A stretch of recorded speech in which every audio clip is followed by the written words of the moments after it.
하나님 말씀은 학개서입니다. 우리 구약성경 학개서.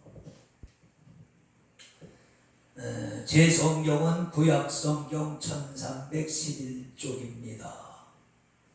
1311쪽 학개서 2장 20절. 뒤에 화면을 참조하시고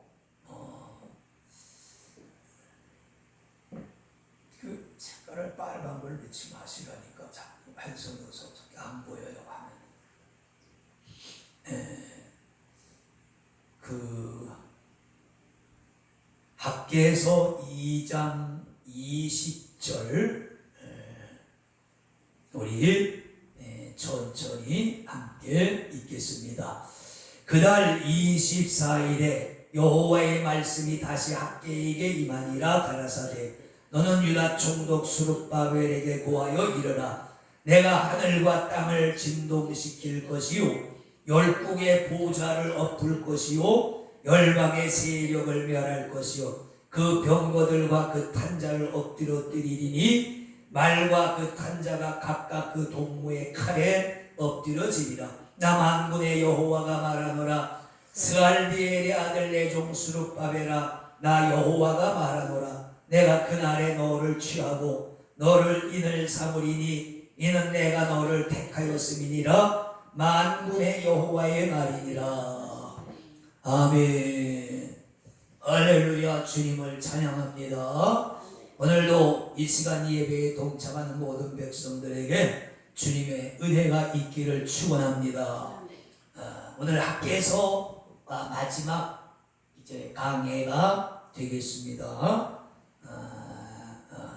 그동안 우리가 학개서를 통해서 하나님의 성전을 건축하라고 하신 하나님의 말씀을 들었습니다. 자, 오늘 말씀에 우리가 기억해야 할 것은 스룹바벨이라고 하는 사람입니다. 이 당시 유대의 총독이었습니다. 유대 백성을 다스리는 그때의 그 유다가 그 파사 페르시아라고 하는 그 나라의 지배를 받고 있었죠. 그래서 왕은 파사 왕이고 그래서 각 그 지역을 총독을 파송해서 다스렸는데 그 총독으로 보통 자기 나라 사람을 파송을 하는데 유다 지방에는 그 지방 사람 스룹바벨은 유다 사람입니다. 유다 지파의 사람이고 그 왕족입니다. 여호야긴의 왕의 손자이고 다윗의 그 가계에 포함된 사람이죠.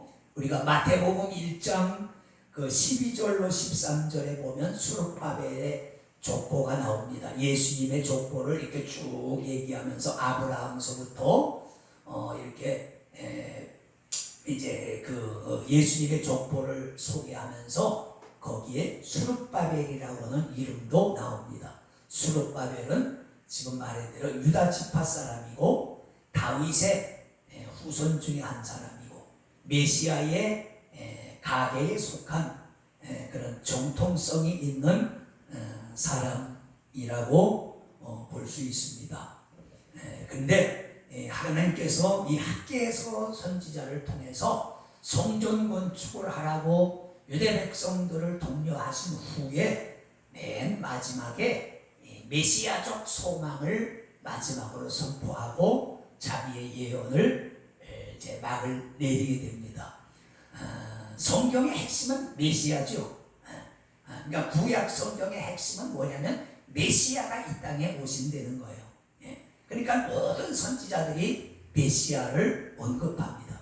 그래서 구약 성경은 오실 메시아, 신약 성경은 이 땅에 오신 메시아, 그 다음에 계시록 마지막에는 가셨다가 다시 오실 메시아에 대한 그 말씀이 성경이에요. 다시 한번 말씀드립니다. 구약 성경은 이 땅을 구원하시기 위하여 오실 메시아, 오실 메시아에 대해서 말씀하고 신약 성경은 마리아의 몸을 통해서 이 땅에 오신 메시아, 그리고 요한계시록에는 가셨다가 이 땅에 다시 오실 재림하실 메시아에 대해서 말씀하고 있습니다. 그러니까 오늘 말씀은 오실 메시아죠. 수룹바벨을 통해서 메시아적 소망을 유대 백성들에게 허락해 주셨다라고 이제 생각하시면 되겠습니다. 이제 수룹바벨은 이제 예수님의 가계에 포함되어져 있고, 이 당시에는 가장 중요한 사람이죠. 왜냐하면 총독이니까요. 총독으로서 포로에서, 바벨론 포로에서 70년 동안 포로 생활하다가 그 포로들을 데리고 약 5만 명의 포로들을 이끌고 다시 시온을 향해서 온 사람이에요. 그러니까 메시아적인 그런 그 예표가 이 수룹바벨 속에 있는 거예요. 그러니까 그 포로로 잡혀갔던 그런 땅에서 시온성을 향해서, 예루살렘을 향해서 약 5만 명의 포로들을 이끌고 우리가 다시 하나님이 우리에게 주신 약속의 땅으로 돌아가자. 그리고 그들을 무사히 이끌고 이 유대 땅에 도착을 하고, 그 다음에 그 당시 함께 그를 도왔던 학개와 스가랴 선지자의 도움을 받아서 멈췄던 성전 건축, 시작했다가 원수들의 방해로 말미암아 멈춰져 있던 성전 건축을 다시 시작을 했어요. 그래서 지난번에도 말씀드렸지만 그 성전의 지대를 다시 놓는 그날에 하나님께서 내가 오늘부터 너희에게 복을 주리라, 그렇게 말씀하셨습니다. 그리고 이제 성전 건축이 막 활발하게 시작돼서 약 4년 정도 걸린 후에 이 성전이 완공이 되게 되는 것입니다. 자, 그러면서 성전 건축을 독려하고 마지막으로 우리가 읽은 20절에서 23절까지 메시아적 수룹바벨을 통해서 메시아적 소망을 그 백성들에게 주시는 거죠. 그래서 그 수룹바벨은 메시아는 아니죠. 메시아는 아닙니다. 그래서 예언은 이중성을 가지는데 수룹바벨에게 그 당시 그 예언이 이루어졌고, 왜냐하면 하나님이 수룹바벨을 선택하셔서 그를 한때 지도자로 쓰셨으니까요. 그 당시는 이 말씀이 수룹바벨에게 이루어졌고, 아까 예언은 이중성을 가진다고 했잖아요. 마지막 때에 다시 오실 메시아, 이 땅에 오실 메시아에 대한 예표로 이 수룹바벨을 시명하셨습니다. 그러니까 수룹바벨이 그 포로가 됐던, 버려졌던 땅에서 그 유다 하나님의 백성들을 이끌고 시온으로 무사히 온 것처럼, 예수님은 전 세계에 흩어졌던, 잊어버렸던 하나님의 양들을 추스려서 하나님 나라 새 하늘과 새 땅을 향해서 무사히 인도하실 예표로 우리에게 보여주셨습니다. 이해가 가십니까? 그래서 예수님을 목자라, 그렇게. 근데 이 설교를 들으시는 분들은 성지순례나 중동에 가서 목자가 양을 끌고 가는 모습을 좀 봐야 목자 그러지만 목자에 대한 이해가 우리는 없어요. 우리는 벼농사를 짓는 그런 그 농사하는 그런 그게 전업이지 목축이 전업이 아니에요. 근데 그 땅은 논농사가 없고 목축이 전업이거든요. 그 목자가 양을 끌고 가는, 참 희한해. 목자가 여자든지 어린아이든지 남자든지 노인이든지 상관없어요. 목자가 그냥 지팡이 하나 들고 앞에 가면 양들이 삼각형 형식으로 따라가요. 맨 먼저 따라가는 게 나이 먹은 그 이제 우두머리 양이, 짐승들도 다 그 우두머리가 있습니다. 양이 따라가면 위에 이제 그 암컷들과 새끼들과 이런 것들이 삼각형식으로 쭉 따라가는 모습, 너무 신기해요. 저희가 성지순례 갔다가 그 모습을 보고 가다가 기사를 부탁을 해서 세워서 저 사진 좀 찍게 해달라. 그래서 가다가 길 옆에 차를 세우고 그 모습이 여성분이었었는데 목자가 지팡이를 들고 쭈르륵 가니까 그 양들이 쭈르륵 이렇게 따라가는 모습을 볼 수 있었어요. 그런데 목자는 그런 거예요. 양들을 이끌고 앞서 길을 찾고 꼬리 있는 곳을 찾고, 그러니까 양식이 있는 곳을 찾고 물 있는 곳을 찾고 그늘진 곳을 찾고 안전한 곳을 찾는 것이 목자의 임무예요. 그리고 목자가 무사히 풀을 뜯긴 후에 다시 제 집으로 우리로 무사히 데리고 돌아오는 것이 목자거든요.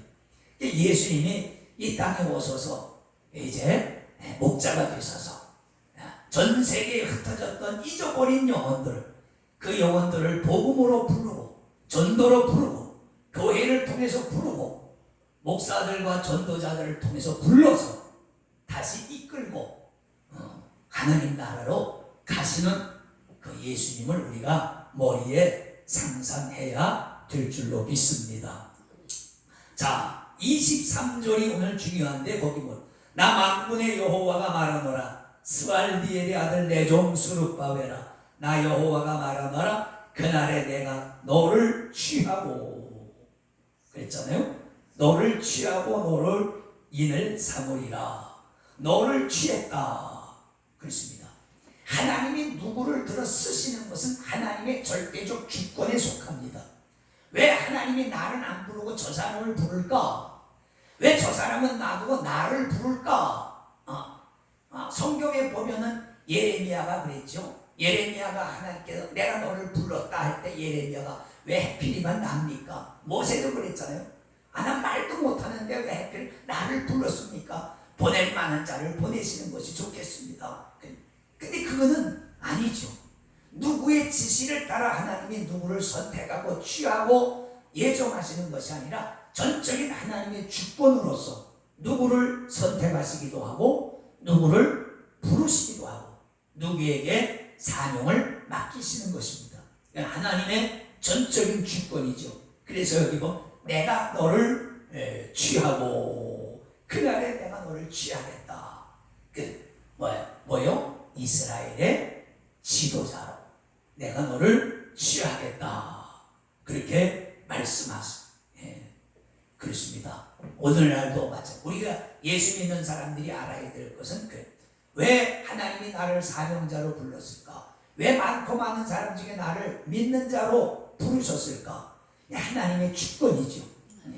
왜인지는 몰라요. 그건 우리는 하나님 나라, 하나님 앞에 가서만 알게 되겠죠.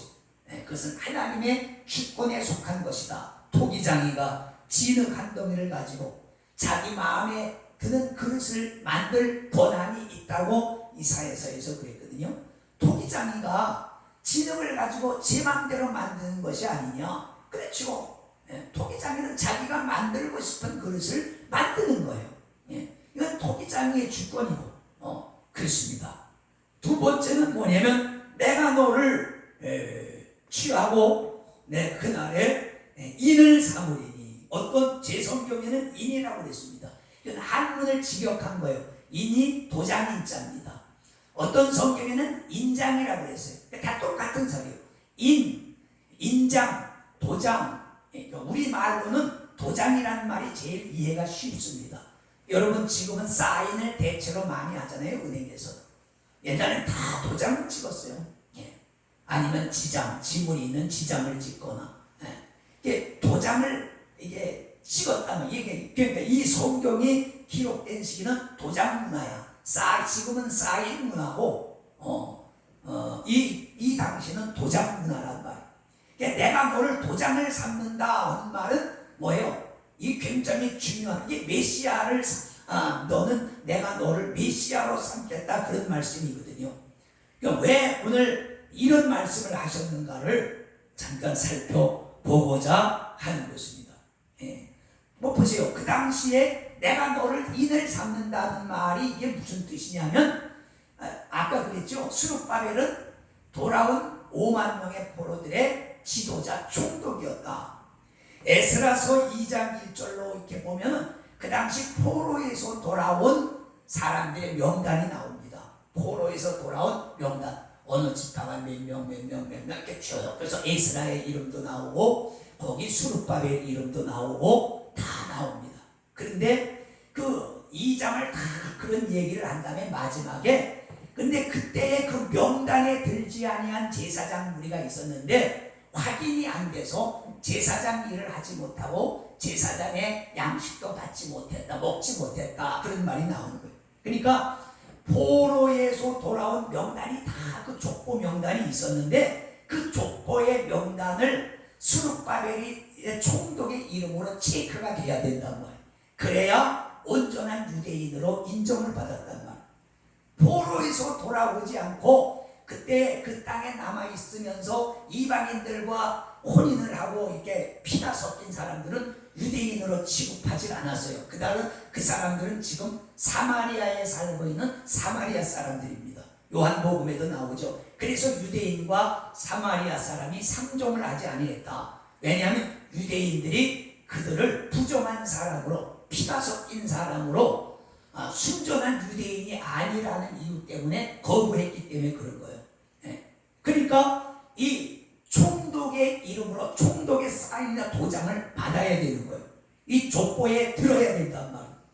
그러니까 내가 여기서 총독의 사인, 총독의 도장을 받지 못하면 온전한 유대인은, 정통 유대인으로서 인정을 받지 못하는 거란 말이에요. 그래서 내가 너로 도장을 삼는다 라고 말씀을 했단 말이에요. 그런데 이것도 하나의 예표죠.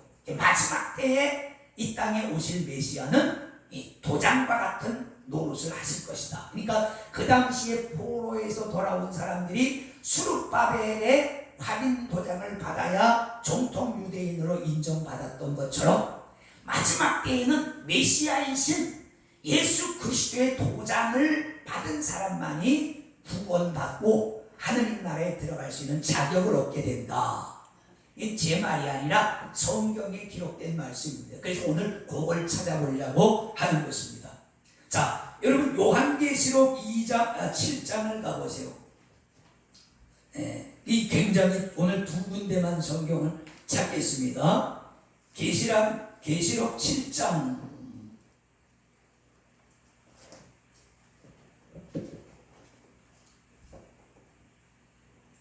요한계시록 7장 2절에 보면 그런 말, 또 봄에 다른 천사가 살아계신 하나님의 인을 가지고 해돋는 데로부터 올라와서 땅과 바다를 해롭게 할 권세를 얻은 네 천사를 향하여 큰 소리로 외쳐 가로되 우리가 우리 하나님의 종들의 이마에 인치기까지, 그러니까 도장 찍기까지 내가 땅이나 바다나 나무나 해하지 말라 하더라. 내가 도장 맞은 자의 수를 들으니 이스라엘 자손의 각 지파 중에서 인 맞은 자들이 14만 4천이다. 그래서 신천지에서 이 14만 4천이라는 숫자를 가지고 신천지에 들어와서 그 이만희의 인을 받은 사람 14만 4천만이 구원을 받는다라고 사람들을 현혹하는 이유가 여기 있는 것입니다. 14만 4천. 근데 14만 4천이 지났네. 숫자가 그들 뭐라고 이제 말할지 모르고요. 이 14만 4천이 여기서 나오는 도장 맞은 사람의 숫자를 세어보니까 14만 4천 명이더라. 자, 그럼 도장 받는 것까지는 확인이 됐습니다. 그런데 그 도장 여러분 여러분 도장들 다 갖고 계시죠? 그 도장을 이렇게 보세요. 그 도장에 누구 이름이 있습니까? 자기 이름이 있죠. 한종수의 인감도장에는 한종수 1이라고 하는 글자가 세고 한문이든지 한글이든지 똑같습니다. 여러분 도장도 마찬가지예요. 내 도장에는 내 이름이 쓰여져 있어요. 그럼 하나님이 도장을 찍으실 때는 누구 이름이 있을까요? 하나님의 이름, 예수 그리스도의 이름이 있는 거예요. 그게 진짜냐? 요한계시록 14장 요한계시록 14장 1절을 보면 또 내가 보니 보라 어린 양이 시온산에 섰고 그와 함께 여기도 14만 4천이 섰는데 어린 양은 예수 그리스도시죠. 예수님과 함께 시온산에서 14만 4천이 섰는데 그 이마에 어린 양의 이름과 그 아버지의 이름을 쓴 것이 있도다. 아까 이마에 도장을 받았다고 그랬죠. 천사가 하나님의 도장을 가지고 와서 구원받을 14만 4천 명의 이마에 도장을 찍었는데 여기 보니까 그 이마에 어린 양, 그러니까 예수 그리스도의 이름과 아버지 하나님의 이름이 있더라, 이런 얘기예요. 이해가 되십니까? 왜 도장을 찍는지, 이것은 구원받은 자의 표입니다. 할렐루야. 성경에 보면 표, 징조, 표징, 그런 말들이 많이 나오는데 그렇습니다. 이 사람의 눈으로는 안 보여요. 이게 여러분, 사람의 눈으로 보일 리가 없죠. 그런데 영의 눈으로 보이면 보입니다. 영안이 열린 사람들이 보면 보이고, 귀신들은 영적 존재이기 때문에 여러분들이 예수를 믿고 구원의 확신 가지고 세례를 받은 사람은 그 이마에 어린 양의 이름이 시뻘겋게 있는 거예요. 그래서 귀신이 예수 믿는 사람이 오면, 특별히 성령 충만한 사람이 오면 무당이 구슬하다가 굿이 안 되고, 귀신 들린 사람이 비실비실 도망가는 이유가 뭐 때문에 그런지 압니까? 그 이마에 예수 그리스도의 이름이 있기 때문에 그런 거예요. 여러분이 잘나서 도망가는 게 아니라니까. 귀신이 무서워하는 건 박사도 아니고 대통령도 아니에요. 귀신이 무서워하는 건 장군도 아니에요. 부자가 아니에요. 예수 믿고 그 이마에 인친 사람, 자기 구원에 확신이 있는 사람, 그런 사람이 한마디 할 때에 귀신들이 울며 떠나가는 것이에요. 그러니까 사도행전에 보면 귀신 들린 사람이 그러잖아요. 내가 예수도 알고 예수 믿는 바울도 아는데 너는 누구냐? 예수도 안 믿는 것들이 예수 이름으로 귀신아 나가라 나가라 그러니까, 귀신이 딱 보니까 그 얼굴에 아무것이 없는 거야. 그런데 예수 이름을 빙자하거든요. 그러니까 귀신이 피 웃으면서, 야, 내가 예수, 분명히 그랬어요. 귀신이, 난 예수를 안다. 구세주라는 걸 알죠. 그 예수를 믿는 바울이 귀신 많이 쫓아냈잖아요. 바울도 내가 아는데 도대체 너는 누구냐? 오늘날도 마찬가지. 귀신들이 예수를 알아요. 예수 믿고 구원받은 사람을 알아요. 근데 여러분, 거기다 거짓말을 할 수 있겠습니까? 오늘 그래서 성도요, 이 마지막 때에는 주님의 도장을 받아야 된다.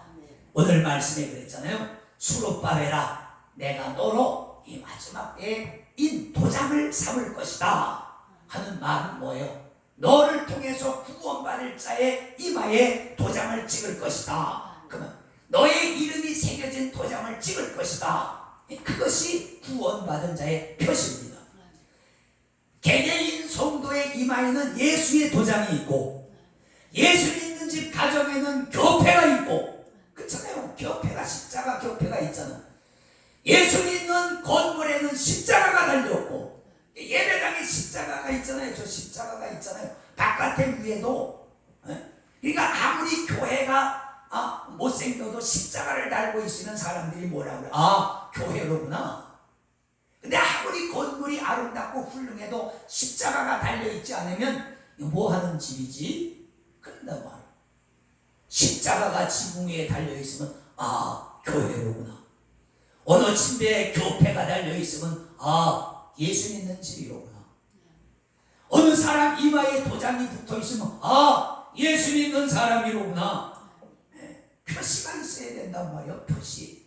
그래서 바울이 뭐라고 했어? 나를 괴롭게 하지 마라. 내가 내 몸에 예수의 흔적을 가졌노라. 예수의 흔적을 가졌노라. 여러분, 예수의 흔적을 가지시길 축원합니다. 천사가 여러분을 볼 때 예수의 흔적이 있어야 여러분을 도와줄 거 아니에요. 근데 하나님만 도장을 찍느냐? 아니야. 계시록에 보면 마귀도 도장을 찍는다고 그래서, 마귀는 한 수를 더 떠서 자기 백성의 이마와 손바닥에 도장을 찍는다고 그래서, 그 도장의 내용을 보니까 666이라고 그랬단 말이에요. 그래서 마귀 자손의 이마에는 666이라고는 숫자가 달려있고, 하나님의 백성 이름에는 예수 그리스도라고 하는 이름이 붙여져 있는 거예요. 이것이 여러분이 하나님의 백성과 세상 백성의 표시란 말이에요. 여러분, 학생들이 배지를 달잖아요. 어느 학교에 배지를 보면 어느 학교 학생인 줄 알잖아요. 국회의원들 배지 있잖아요. 그렇죠? 배지가 있어요. 군인들 다 배지 있어요. 어깨에, 여러분, 저희가 있던 고향에는 8사단, 육군 보병 8사단이 있어서 오뚜기 마크가 있었습니다. 오뚜기처럼 일어난다고. 그 8사단은 아무리 힘들고 어려워 오뚜기처럼 일어난다고 해서 오뚜기 마크가 있어요. 그럼 우리도 민간인도 알아서 그 지역에 산다. 8사단 사람이로구나. 8사단 소속이로구나. 이거 다 보면은 우리나라에 많은 그 사단들이 있는 사단마다 마크가 있습니다. 마크. 그걸 보면 군인들은 알아요. 몇 사단 사람이로구나. 몇 사단 소속이로구나. 이거 다 알듯이 영적인 원리도 마찬가지. 배지를 보면 국회의원인지 아닌지, 학생인지 아닌지 다 여기 사원들도 요즘은 여기 그 자기 신분증 다 매달고 다니잖아요. 다 그걸 보면 회사를 통과할 수 있죠. 근데 이렇게 목에다 달고 있는 거 없으면 통과하지 못한단 말이에요. 다 자기가 누구인지 자기 표정이 있단 말이에요. 또 한 번 얘기하면 우리 다 대한민국 국민들은 주민등록증을 가지고 있잖아요. 그래서 선거할 때도 주민등록증이 있어야 되고, 뭔가 은행에 갈 때도 요즘은 그 남의 것을 도용을 할까봐 항상 대면 인식을 해야 되기 때문에 주민등록을 보여달라고. 주민등록이 내가 이 나라 사람이라고 하는 것을 증명하는 거예요. 국내에서는 주민등록, 해외에 나가서는 여권, 해외에 나가서는 주민등록이 안 통해. 해외에 나가서는 리퍼블릭 오브 코리아, 대한민국의 여권, 패스포드가 있어야 되는 거예요. 그러니까 국내에서는 주민등록, 해외에서는 여권. 그게 나를 알려주는 거예요. 그러니까 가이드들이 맨날 그러잖아요. 생명다움으로 귀히 여겨야 될 게 여권이다. 여권만이 여러분을 증명해 줄 수 있는 유일한 단서다. 그렇죠? 내가 아무리 코리안이라고, 내가 대한민국 저 부천시 여월동에 산다고 아무리 그래도 그 사람들이 안 믿어요. 여권을 보여주면 다른 말이 필요가 없는 거예요. 그렇습니다. 하나님의 백성에게도 표시가 있고 징표가 있습니다. 그런데 하나님께서 학개서를 통해서 성전 건축을 독려하시고 메시아적인 소망을 주시면서 수룹바벨, 내가 너를 취했다. 내가 너를 들어쓴다. 내가 너를 도장으로 쓸 것이다. 그 당시에 포로들에게 수룹바벨이 총독으로, 지도자로, 목자로 사역을 해서 그 당시에 말씀이 이루어졌고, 아까 예언은 이중성을 가진다고 그랬죠. 마지막 후에 오실 메시아의 표상을 보여주는 것이다. 수룹바벨의 확인 도장을 받은 사람들이 정통 유대인으로 인정받았던 것처럼 오늘 마지막 때 예수 그리스도의 도장 확인을 받은 사람이 정통 그리스도인으로 확인을 받는 것이요. 그래서 사도 바울이 그랬죠. 표면적 유대인이 유대인이 아니요, 이면적 유대인이 유대인이야. 이 말이죠. 겉으로 드러난 것이 그리스도 아니라 그리스도인은 속으로부터 이루어져야 된다. 내적에 구원의 확신이 있어야 되고 우리 속에 하나님 나라가 이루어져야 된다. 그런 말씀인 줄 믿습니다. 말씀 요약합니다. 그렇습니다. 내가 너로 도장을 삼으리라. 오실 메시아적 소망을 수룹바벨을 통해서 그 백성들에게 주시는 것입니다. 이제 오늘 이 시대에 우리는 다시 오실 예수 그리스도를 바라보면서 그분이 오셔서 나를 확인하기 전에 우리는 다 예수 그리스도 도장이 이 이마에 있는 것을 날마다 확신하며 삽시다. 기도합니다. 아버지 감사합니다. 우리가 믿고 세례를 받으면 구원 받은 줄로 믿습니다. 아버지 의심하지 말게 하시고 말씀을 의지하고 날마다 구원에 충만한 삶이 이루어지게 하여 주시옵소서. 예수님의 이름으로 축복하고 기도하옵나이다. 아멘.